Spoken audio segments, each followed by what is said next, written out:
द्वीपों का देश थाईलैंड और इसकी राजधानी बैंकॉक, जिसे कहते हैं देवताओं का शहर। पूरब के इस वेनिस की खूबसूरती ऐसी कि यहाँ हर कोई आना पसंद करता है। यहाँ का पारंपरिक थाई मसाज अगर पर्यटकों को अपनी ओर लुभाता है, तो वहीं प्राचीन बौद्ध मंदिर आस्था का सबसे बड़ा गढ़ है। दुनिया का सबसे बड़ा चाइना टाउन भी यहीं बसता है और इसी बसावट में मकड़ी के जाल से भी ज्यादा पेचीदा यहाँ का ट्रैफिक जैम है। हालांकि इन सब के बीच बीते दिनों जब यहाँ आचार्य महामंडलेश्वर कैलाशानंद गिरी महाराज पहुँचे, दुनिया ने बैंकॉक का सनातन रूप पाया। नौका के रास्ते कैलाशानंद महाराज ने कृष्ण सुदामा का प्रसंग क्या सुनाया। थाईलैंड वासी सनातन के रंग में डूबे दिखे। के प्रेम को देख करके सुदामा जी को लगा कि अगर मैं बहुत जिद करूंगा तब ये मुझे 2-4-10 दिनों में जाने देगा द्वारिका से, नहीं तो जाने नहीं देगा। सुदामा जी ने कृष्ण से कहा कि कृष्ण, मैं अब तुमसे मिल लिया, अब मेरी जाने की इच्छा हो रही है, मुझे जाने दो। तुम्हारी भाभी, तुम्हारे भतीजे सब बहुत परेशान हो रहे होंगे और मुझे याद कर रहे होंगे। सुदामा जी को 1-2 बार कृष्ण ने कहा नहीं, रुक जाइए रुक जाइए। सुदामा जी ने नहीं माना। सुदामा जी ने कहा अच्छा ठीक है, अगर कृष्ण ने कहा अगर आप जाना ही चाहते हो तो आप जाओ। सुदामा जी जब चलने लगे तो किसी भागवत टीकाकार ने कहा कि सुदामा जी के वस्त्र को ठाकुर ने उतरवा लिया। क्या किया? जो फटे हुए वस्त्र को पहन करके आए थे, उस वस्त्र को उतार करके सुदामा जी राजकीय वस्त्र धारण कर किए थे, वस्त्र को ठाकुर ने उतरवा लिया। सुदामा जी को लगा ये तो मुझसे भी बड़ा दरिद्र है, कोई वस्त्र उतारता है? भाई मित्र है, ये तो देता है, ये तो कह के नहीं दिया इसने, और कह करके मुझसे उतरवा लिया, दे करके उतरवा लिया। सुदामा जी को लगा ये तो बहुत गलत हुआ, मैं मिलने आ गया इससे। कोई बात नहीं, लेकिन सुदामा जी एक पल में पहुंच गए। सुदामा जी की आंखें झपकी और सुदामा जी सुदामापुरी आ गए। सुदामा जी को याद ही नहीं आया मैं इतने जल्दी कैसे आ गया अपने घर। वहां देखा तो अब विशाल अट्टारियां बनी हुई है। अरे मेरी तो छोटी सी झोपड़ी थी यहाँ। सेठ सुदामा को लगा कोई सेठ, साहूकार, बड़ा आदमी, कोई राजा इस राज्य का, उसको हमारी भूमि पसंद आ गई होगी, हमारी भूमि पसंद आ गई होगी, हमारी कुटिया उखड़वा दिया, भवन बना लिया। सुदामा जी जब गए द्वार पे तो सुदामा जी ने कहा भैया सेठ जी हैं क्या घर के अंदर, या घर के मालिक हैं क्या? लोगों ने कहा सेठ जी तो नहीं है और सेठ जी का घर नहीं है ये। बोले फिर? बोले ये तो सुदामा नाम का ब्राह्मण का घर है। बोले सुदामा तो मैं ही हूँ, इस गांव में और तो कोई सुदामा नाम का ब्राह्मण नहीं था, लेकिन मेरा होने का कोई सवाल ही नहीं है, मेरा नहीं हो सकता ये। बोले कहाँ गए वो? बोले द्वारकापुरी गए। अरे बोले द्वारका तो मैं ही गया था, लेकिन उस टेढ़ी टांग वाले ने मुझे देने के बजाय जो दिया था वो भी उतरवा लिया, वो भी उतरवा लिया। तो बोले घर के अंदर ब्राह्मणी है? हाँ ब्राह्मणी है। बोले मिलवा दो। बोले नहीं आप अंदर जा नहीं सकते, बाहर रुकिए।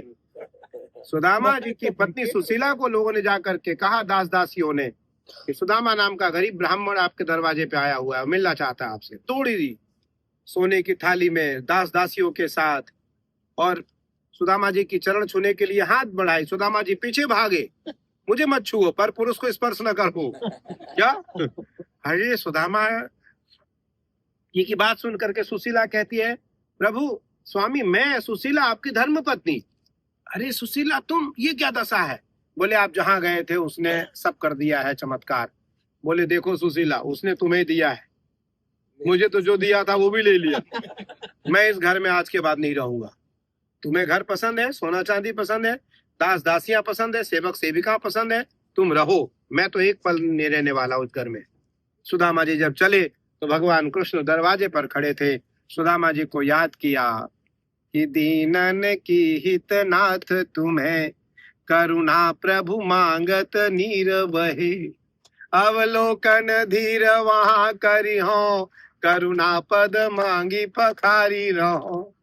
अवलोकन को हरिनाथ कृपा, अवलोकन को हरिनाथ कृपा, प्रभु दीनन के हितकारी सदा, प्रभु दीनन के हितकारी सदा। अवलोकी रहो प्रभु दासन के हितकारी सदा, जग जीवन में प्रभु अवलोकी रहो सुखकारी सदा, जग जीवन में।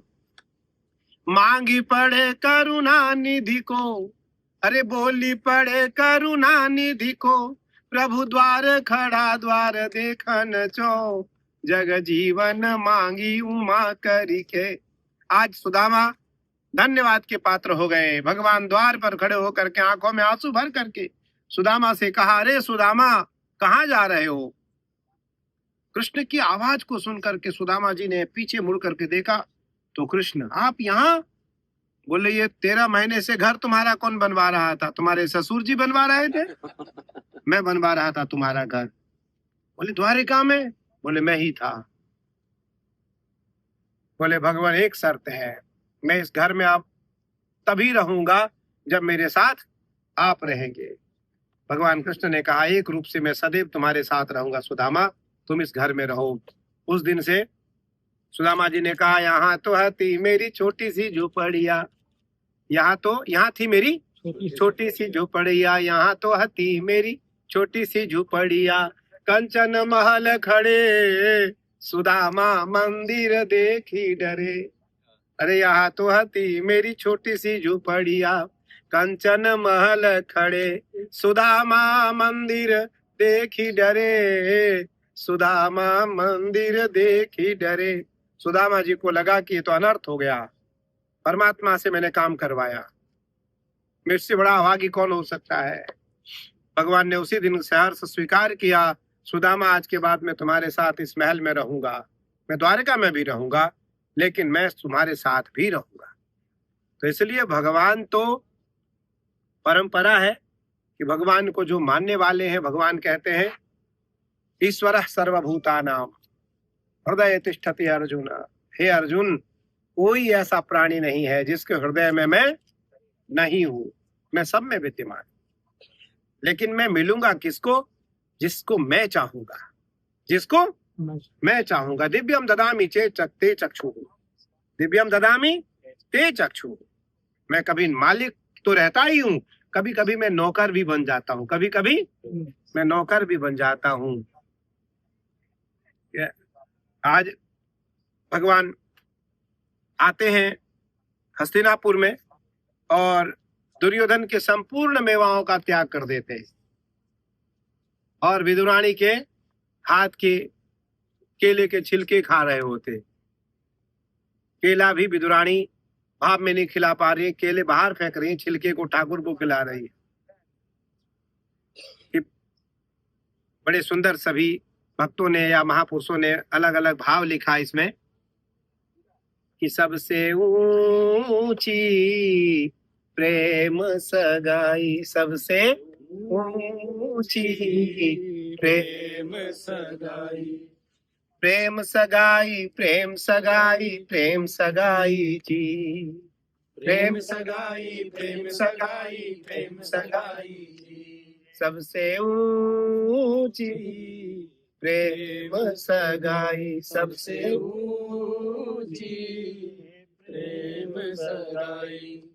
दुर्योधन को मेवा त्याग्यो, दुर्योधन को मेवा त्यागो, साग विदुर घर खाई, सबसे ऊंची प्रेम सगाई, सबसे ऊंची प्रेम सगाई। प्रेम के बस पारथ रथ हाँ क्यों, प्रेम के बस पारथ रथ हाँ क्यों, प्रेम के बस पारथ रथ हाँ क्यों, प्रेम के बस पारथ रथ हाँ क्यों, भूल गयो ठकुराई, सबसे ऊंची प्रेम सगाई, सबसे प्रेम सगाई, प्रेम सगाई, प्रेम सगाई, प्रेम सगाई जी, प्रेम सगाई, प्रेम सगाई, प्रेम सगाई जी, प्रेम सगाई, प्रेम सगाई, प्रेम सगाई जी, प्रेम सगाई, प्रेम सगाई, प्रेम सगाई जी, सबसे ऊंची प्रेम सगाई। सबसे ऊंची प्रेम सगाई।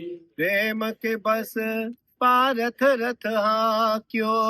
प्रेम के बस पारथ रहायो। भूल गयो ठकुराई,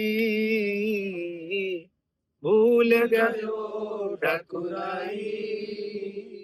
सबसे ऊंची प्रेम सगाई। सबसे ऊंची प्रेम सगाई। भगवान किसके बस में है?